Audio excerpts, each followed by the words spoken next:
Chapter 27. Flitting. That evening Ursula returned home very bright-eyed and wondrous, which irritated her people. Her father came home at supper-time, tired after the evening class and the long journey home. Gudrun was reading, the mother sat in silence. Suddenly Ursula said to the company at large, in a bright voice, "Rupert and I are going to be married tomorrow." Her father turned round stiffly. "You what?" he said. "Tomorrow?" echoed Gudrun. "Indeed," said the mother. But Ursula only smiled wonderfully, and did not reply. "Married tomorrow!" cried her father harshly. "What are you talking about?" "Yes," said Ursula. "Why not?" Those two words from her always drove him mad. "Everything is all right. We shall go to the registrar's office." There was a second's hush in the room, after Ursula's blithe vagueness. "Really, Ursula," said Gudrun. "Might we ask why there has been all this secrecy?" demanded the mother, rather superbly. "But there hasn't," said Ursula. "You knew." "Who knew?" now cried the father. "Who knew? What do you mean by your 'you knew'?"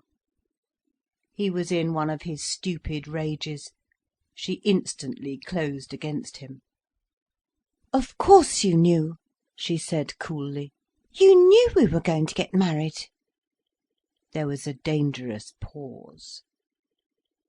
"We knew you were going to get married, did we? Knew? Why, does anybody know anything about you, you shifty bitch?" "Father!" cried Gudrun, flushing deep in violent remonstrance. Then in a cold but gentle voice, as if to remind her sister to be tractable, "But isn't it a fearfully sudden decision, Ursula?" she asked. "No, not really," replied Ursula with the same maddening cheerfulness. "He's been wanting me to agree for weeks. He's had the licence ready. Only I wasn't ready in myself. Now I am ready. Is there anything to be disagreeable about?" "Certainly not," said Gudrun, but in a tone of cold reproof. "You're perfectly free to do as you like." "Ready in yourself. Yourself, that's all that matters, isn't it?" "I wasn't ready in myself," he mimicked her phrase offensively. "You and yourself, you are of some importance, aren't you?" She drew herself up and set back her throat, her eyes shining yellow and dangerous. "I am to myself," she said, wounded and mortified. "I know I am not to anybody else. You only wanted to bully me. You never cared for my happiness." He was leaning forward, watching her, his face intense like a spark. "Ursula, what are you saying? Keep your tongue still," cried her mother. Ursula swung round, and the lights in her eyes flashed. "No, I won't," she cried. "I won't hold my tongue and be bullied. What does it matter which day I get married? What does it matter? It doesn't affect anybody but myself." Her father was tense and gathered together like a cat about to spring. "Doesn't it?" he cried, coming nearer to her. She shrank away. "No, how can it?" she replied, shrinking but stubborn. "It doesn't matter to me then, what you do, what becomes of you?" he cried, in a strange voice, like a cry. The mother and Gudrun stood back as if hypnotised. "No," stammered Ursula. Her father was very near to her. "You only want to—" She knew it was dangerous, and she stopped. He was gathered together, every muscle ready. "What?" he challenged. "Bully me," she muttered. And even as her lips were moving, his hand had caught her smack at the side of the face, and she was sent up against the door. "Father!" cried Gudrun in a high voice. "It is impossible!" He stood unmoving. Ursula recovered. Her hand was on the door handle. She slowly drew herself up. He seemed doubtful now. "It's true," she declared, with brilliant tears in her eyes, her head lifted up in defiance. "What has your love meant? What did it ever mean? Bullying and denial, it did." He was advancing again, with strange tense movements, and clenched fist, and the face of a murderer. But swift as lightning she had flashed out of the door, and they heard her running upstairs. He stood for a moment, looking at the door. Then, like a defeated animal, he turned and went back to his seat by the fire. Gudrun was very white. Out of the intense silence, the mother's voice was heard saying, cold and angry, "Well, you shouldn't take so much notice of her." Again the silence fell. Each followed a separate set of emotions and thoughts. Suddenly the door opened again. Ursula, dressed in hat and furs, with a small valise in her hand. "Goodbye," she said, in her maddening, bright, almost mocking tone. "I'm going." And in the next instant the door was closed. They heard the outer door, then her quick steps down the garden path, then the gate banged and her light footfall was gone. There was a silence like death in the house. Ursula went straight to the station, hastening heedlessly on winged feet. There was no train. She must walk on to the junction. As she went through the darkness, she began to cry. And she wept bitterly, with a dumb, heartbroken child's anguish, all the way on the road, and in the train. Time passed unheeded and unknown. She did not know where she was, nor what was taking place. Only she wept from fathomless depths of hopeless, hopeless grief, the terrible grief of a child that knows no extenuation. Yet her voice had the same defensive brightness as she spoke to Birkin's landlady at the door. "Good evening. Is Mr. Birkin in? Can I see him?" "Yes, he's in. He's in his study." Ursula slipped past the woman. His door opened. He had heard her voice. "Hello!" he exclaimed in surprise, seeing her standing there with the valise in her hand, and marks of tears on her face. She was one who wept without showing many traces, like a child. "Do I look a sight?" she said, shrinking. "No. Why? Come in." He took the bag from her hand, and they went into the study.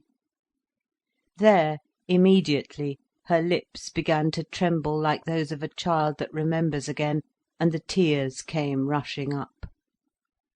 "What's the matter?" he asked, taking her in his arms. She sobbed violently on his shoulder, whilst he held her still, waiting. "What's the matter?" he said again, when she was quieter. But she only pressed her face further into his shoulder, in pain, like a child that cannot tell.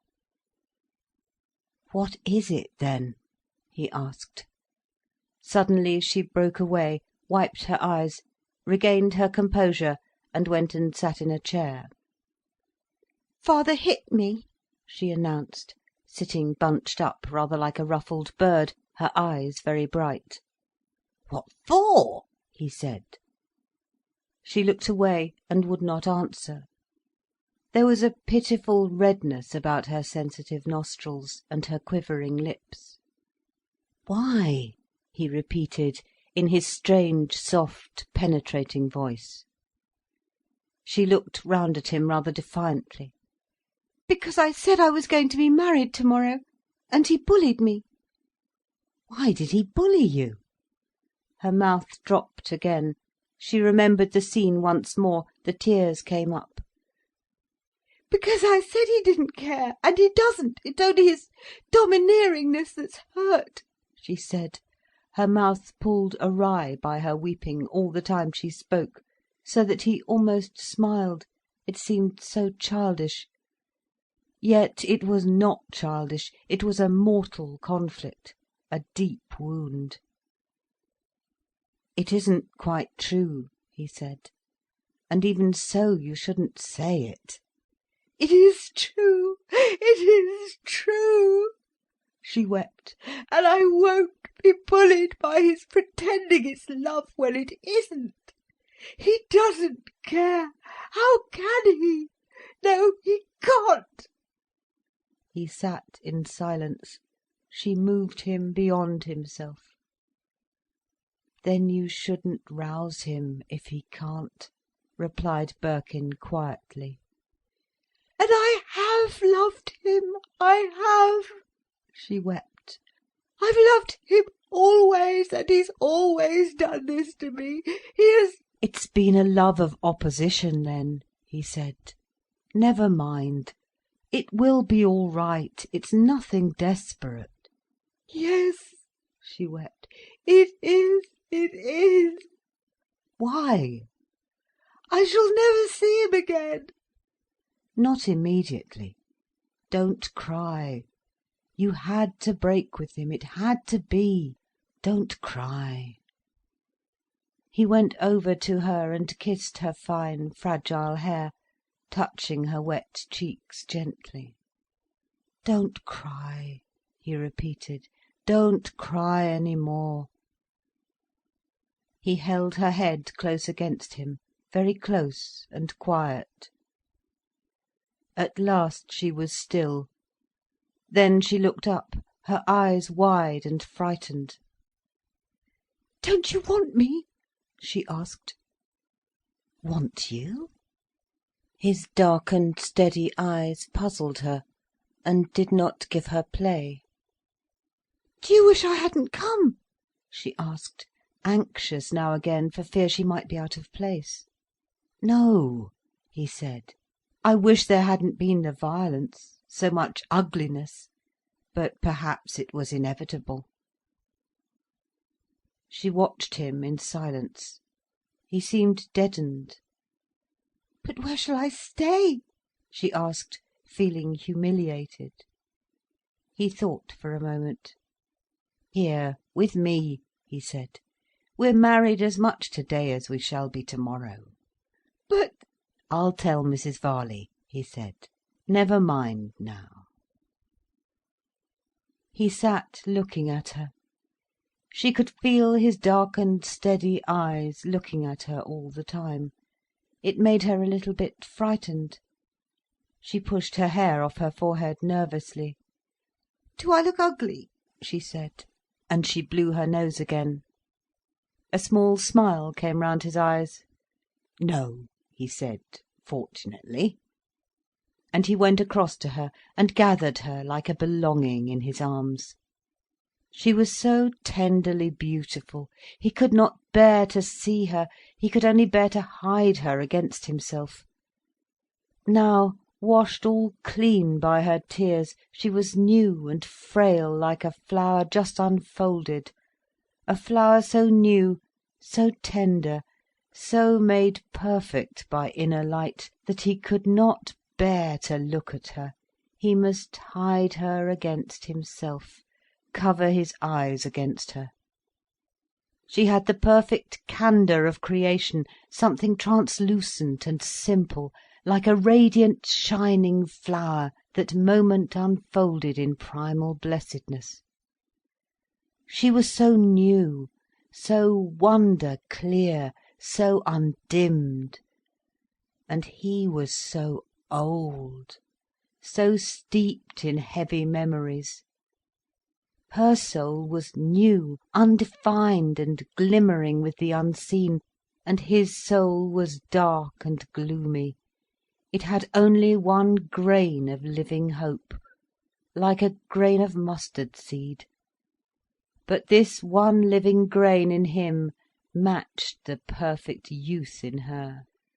"I love you," he whispered as he kissed her, and trembled with pure hope, like a man who is born again to a wonderful, lively hope, far exceeding the bounds of death.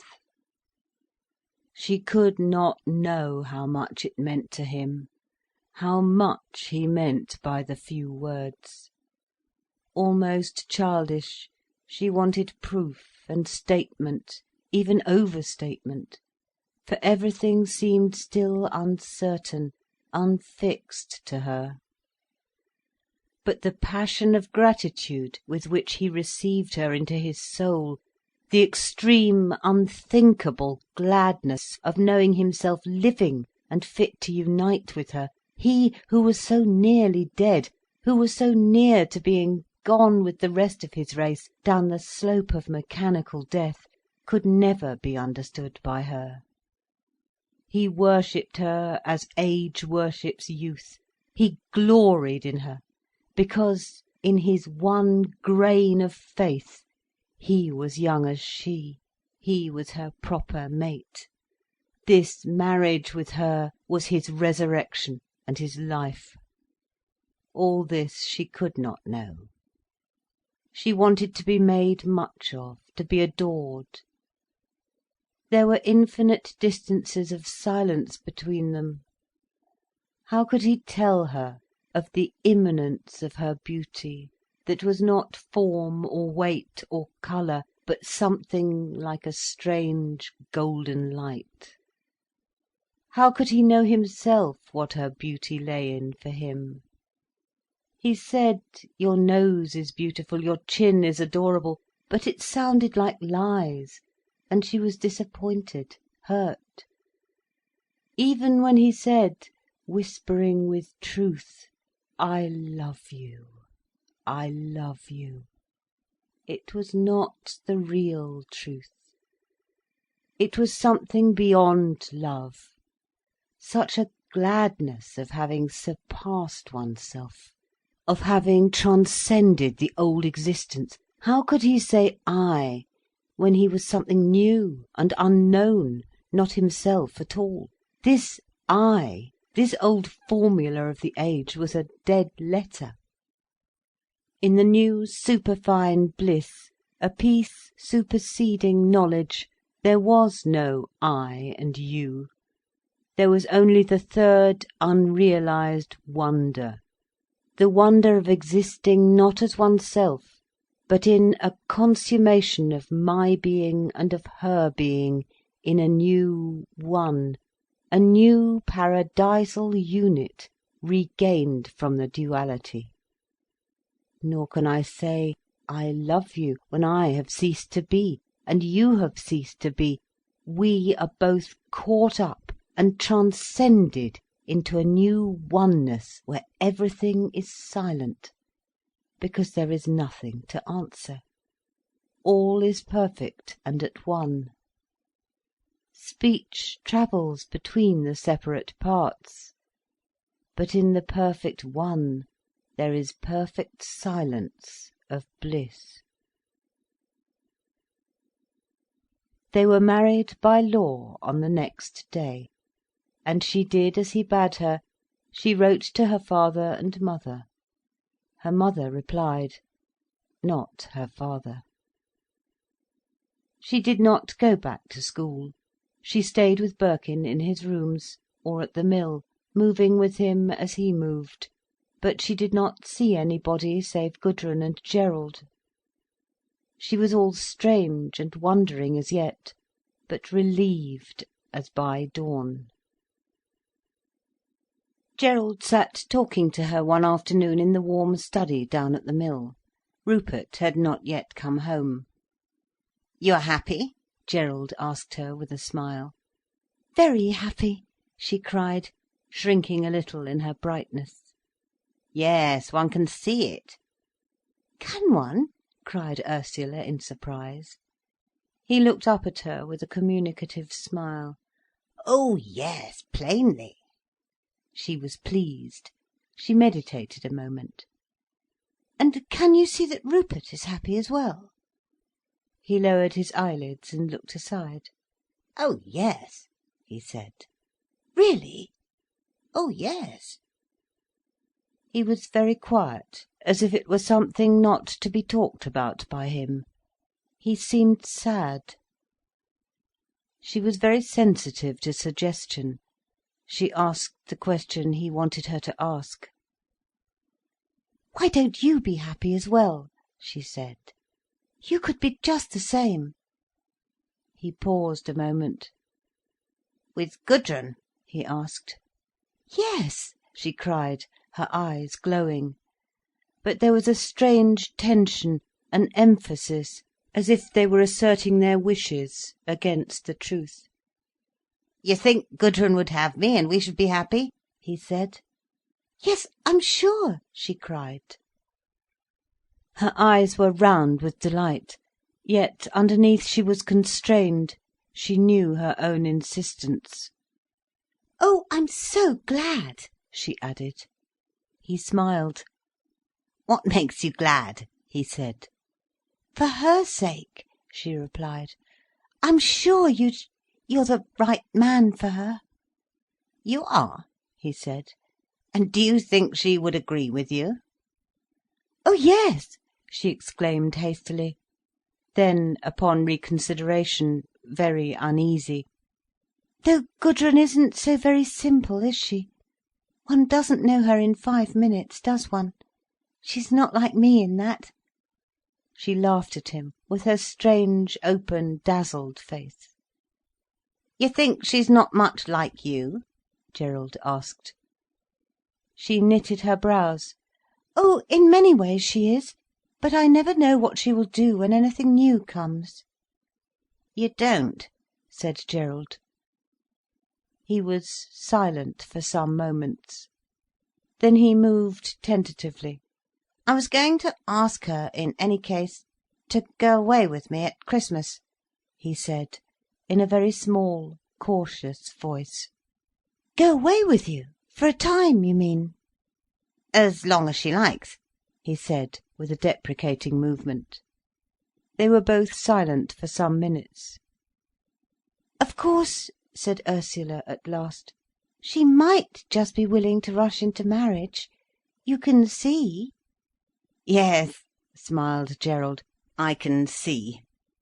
But in case she won't, do you think she would go abroad with me for a few days, or for a fortnight?" "Oh yes," said Ursula. "I'd ask her." "Do you think we might all go together?" "All of us?" Again Ursula's face lighted up. "It would be rather fun, don't you think?" "Great fun," he said. "And then you could see," said Ursula. "What?" "How things went. I think it is best to take the honeymoon before the wedding, don't you?" She was pleased with this mot. He laughed. "In certain cases," he said. "I'd rather it were so in my own case." "Would you?" exclaimed Ursula. Then doubtingly, "Yes, perhaps you're right. One should please oneself." Birkin came in a little later, and Ursula told him what had been said. "Gudrun!" exclaimed Birkin. "She's a born mistress, just as Gerald is a born lover, amant en titre. If, as somebody says, all women are either wives or mistresses, then Gudrun is a mistress." "And all men either lovers or husbands," cried Ursula. "But why not both?" "The one excludes the other," he laughed. "Then I want a lover," cried Ursula. "No, you don't," he said. "But I do," she wailed. He kissed her and laughed. It was 2 days after this that Ursula was to go to fetch her things from the house in Beldover. The removal had taken place, the family had gone. Gudrun had rooms in Willey Green. Ursula had not seen her parents since her marriage. She wept over the rupture, yet what was the good of making it up? Good or not good, she could not go to them. so her things had been left behind, and she and Gudrun were to walk over for them in the afternoon. It was a wintry afternoon, with red in the sky, when they arrived at the house.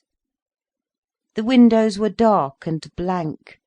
Already the place was frightening. A stark, void entrance hall struck a chill to the hearts of the girls. "I don't believe I dare have come in alone," said Ursula. "It frightens me." "Ursula!" cried Gudrun. "Isn't it amazing? Can you believe you lived in this place and never felt it? How I lived here a day without dying of terror, I cannot conceive." They looked in the big dining room. It was a good-sized room, but now a cell would have been lovelier. The large bay windows were naked, the floor was stripped, and a border of dark polish went round the tract of pale boarding. In the faded wallpaper were dark patches where furniture had stood, where pictures had hung. The sense of walls, dry, thin, flimsy-seeming walls, and a flimsy flooring, pale with its artificial black edges, was neutralising to the mind. Everything was null to the senses. There was enclosure without substance, for the walls were dry and papery. Where were they standing, on earth, or suspended in some cardboard box? In the hearth was burnt paper, and scraps of half-burnt paper. "Imagine that we passed our days here," said Ursula. "I know," cried Gudrun. "It is too appalling. What must we be like, if we're the contents of this?" "Vile," said Ursula. "It really is." And she recognised half-burnt covers of Vogue, half-burnt representations of women in gowns, lying under the grate. They went to the drawing-room, another piece of shut-in air, without weight or substance, only a sense of intolerable, papery imprisonment in nothingness. The kitchen did look more substantial, because of the red-tiled floor and the stove, but it was cold and horrid. The two girls tramped hollowly up the bare stairs. Every sound re-echoed under their hearts. They tramped down the bare corridor. Against the wall of Ursula's bedroom were her things: a trunk, a work-basket, some books, loose coats, a hat-box, standing desolate in the universal emptiness of the dusk. "A cheerful sight, aren't they?" said Ursula, looking down at her forsaken possessions. "Very cheerful," said Gudrun. The two girls set to, carrying everything down to the front door. Again and again they made the hollow, re-echoing transit. The whole place seemed to resound about them with a noise of hollow, empty futility. In the distance, the empty, invisible rooms sent forth a vibration almost of obscenity. They almost fled with the last articles into the out-of-door. But it was cold. They were waiting for Birkin, who was coming with the car. They went indoors again, and upstairs to their parents' front bedroom, whose windows looked down on the road, and across the country at the black barred sunset, black and red barred, without light. They sat down in the window seat to wait. Both girls were looking over the room. It was void, with a meaninglessness that was almost dreadful. "Really," said Ursula, "this room couldn't be sacred, could it?" Gudrun looked over it with slow eyes. "Impossible," she replied. "When I think of their lives, father's and mother's, their love and their marriage, and all of us children and our bringing up, would you have such a life, Prune?" "I wouldn't, Ursula."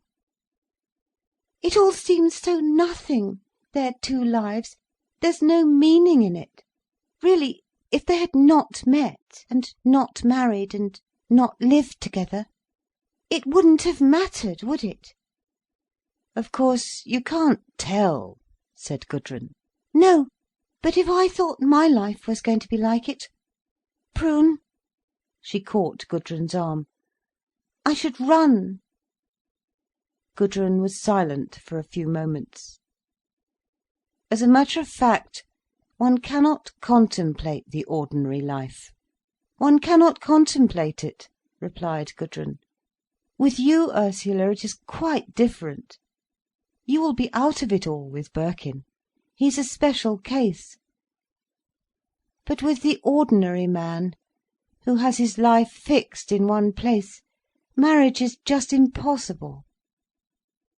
There may be, and there are, thousands of women who want it, and could conceive of nothing else. But the very thought of it sends me mad. One must be free. Above all, one must be free. One may forfeit everything else, but one must be free.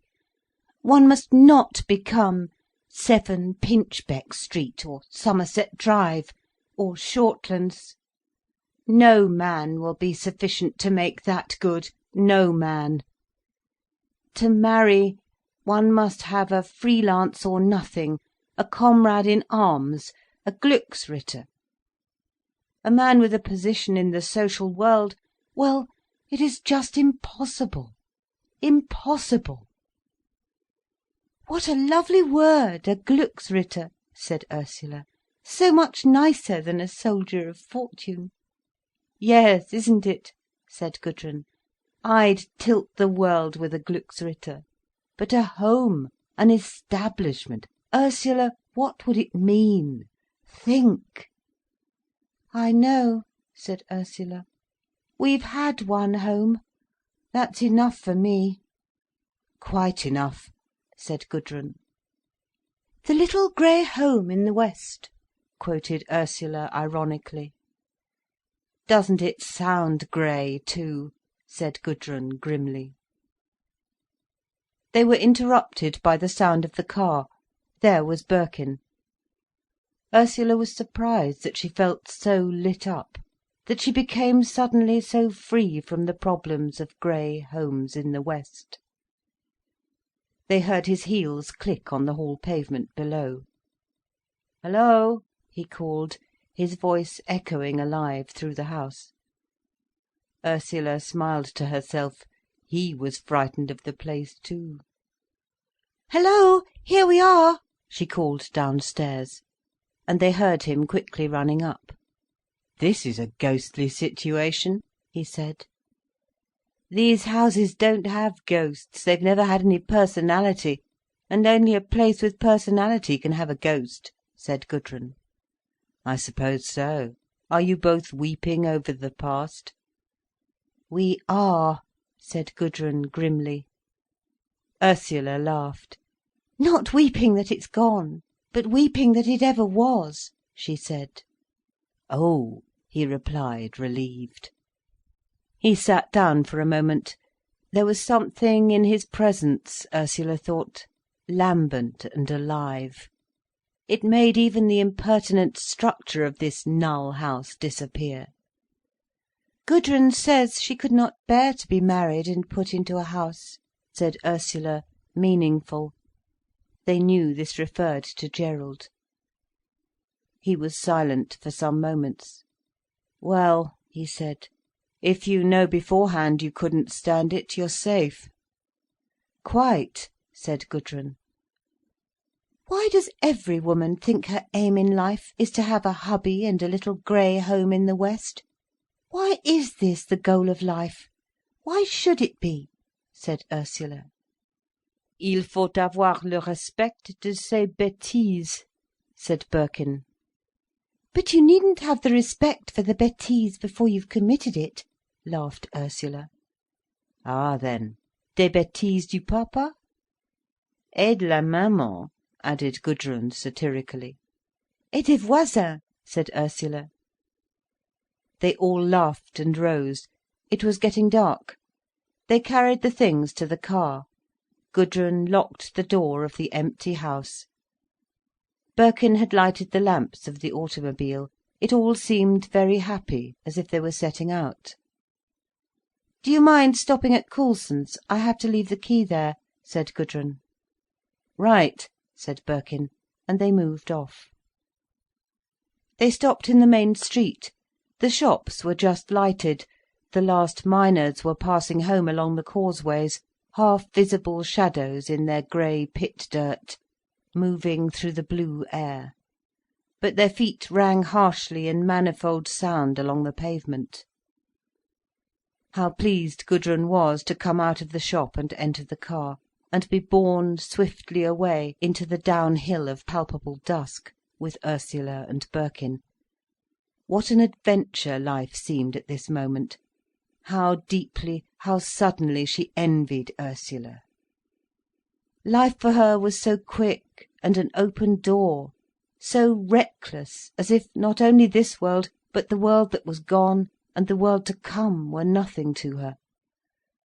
Ah, if she could be just like that, it would be perfect. For always, except in her moments of excitement, she felt a want within herself. She was unsure. She had felt that now at last, in Gerald's strong and violent love, she was living fully and finally. But when she compared herself with Ursula, already her soul was jealous, unsatisfied. She was not satisfied. She was never to be satisfied. What was she short of now? It was marriage. It was the wonderful stability of marriage. She did want it, let her say what she might. She had been lying. The old idea of marriage was right even now, marriage and the home. Yet her mouth gave a little grimace at the words. She thought of Gerald and Shortlands, marriage and the home. Ah well, let it rest. He meant a great deal to her, but perhaps it was not in her to marry. She was one of life's outcasts, one of the drifting lives that have no root. No, no, it could not be so. She suddenly conjured up a rosy room, with herself in a beautiful gown, and a handsome man in evening dress who held her in his arms in the firelight, and kissed her. This picture she entitled Home. It would have done for the Royal Academy. "Come with us to tea, do," said Ursula, as they ran nearer to the cottage of Willey Green. "Thanks awfully, but I must go in," said Gudrun. She wanted very much to go on with Ursula and Birkin. That seemed like life indeed to her, yet a certain perversity would not let her. "Do come, yes, it would be so nice," pleaded Ursula. "I'm awfully sorry, I should love to, but I can't, really." She descended from the car in trembling haste. "Can't you really?" came Ursula's regretful voice. "No, really I can't," responded Gudrun's pathetic, chagrined words out of the dusk. "All right, are you?" called Birkin. "Quite," said Gudrun. "Good night." "Good night," they called. "Come whenever you like, we shall be glad," called Birkin. "Thank you very much," called Gudrun, in the strange, twanging voice of lonely chagrin that was very puzzling to him. She turned away to her cottage gate, and they drove on. But immediately she stood to watch them as the car ran vague into the distance. And as she went up the path to her strange house, her heart was full of incomprehensible bitterness. In her parlour was a long case clock, and inserted into its dial was a ruddy, round, slant-eyed, joyous painted face, that wagged over with the most ridiculous ogle when the clock ticked, and back again with the same absurd glad eye at the next tick. All the time The absurd, smooth, brown-ruddy face gave her an obtrusive, glad eye. She stood for minutes watching it, till a sort of maddened disgust overcame her, and she laughed at herself hollowly, and still it rocked, and gave her the glad eye from one side, then from the other, from one side, then from the other. Oh, how unhappy she was! In the midst of her most active happiness, oh, how unhappy she was! She glanced at the table. Gooseberry jam, and the same home-made cake with too much soda in it. Still, gooseberry jam was good, and one so rarely got it. All the evening she wanted to go to the mill, but she coldly refused to allow herself. She went the next afternoon instead. She was happy to find Ursula alone. It was a lovely, intimate, secluded atmosphere. They talked endlessly and delightedly. "Aren't you fearfully happy here?" said Gudrun to her sister, glancing at her own bright eyes in the mirror. She always envied, almost with resentment, the strange, positive fullness that subsisted in the atmosphere around Ursula and Birkin. "How really beautifully this room is done," she said aloud. "This hard plaited matting, what a lovely colour it is, the colour of cool light." And it seemed to her perfect. "Ursula," she said at length, in a voice of question and detachment, "did you know that Gerald Crich had suggested our going away altogether at Christmas?" "Yes, he's spoken to Rupert." A deep flush dyed Gudrun's cheek. She was silent a moment, as if taken aback, and not knowing what to say. "But don't you think," she said at last, "it is amazingly cool?" Ursula laughed. "I like him for it," she said. Gudrun was silent. It was evident that, whilst she was almost mortified by Gerald's taking the liberty of making such a suggestion to Birkin, yet the idea itself attracted her strongly. "There's rather lovely simplicity about Gerald, I think," said Ursula. "So defiant, somehow. Oh, I think he's very lovable." Gudrun did not reply for some moments. She had still to get over the feeling of insult at the liberty taken with her freedom. "What did Rupert say, do you know?" she asked. "He said it would be most awfully jolly," said Ursula. Again Gudrun looked down, and was silent. "Don't you think it would?" said Ursula tentatively. She was never quite sure how many defences Gudrun was having round herself. Gudrun raised her face with difficulty, and held it averted. "I think it might be awfully jolly, as you say," she replied. "But don't you think it was an unpardonable liberty to take, to talk of such things to Rupert, who, after all, you see what I mean, Ursula? They might have been two men arranging an outing with some little type they'd picked up. Oh, I think it's unforgivable, quite." She used the French word type. Her eyes flashed, her soft face was flushed and sullen. Ursula looked on, rather frightened.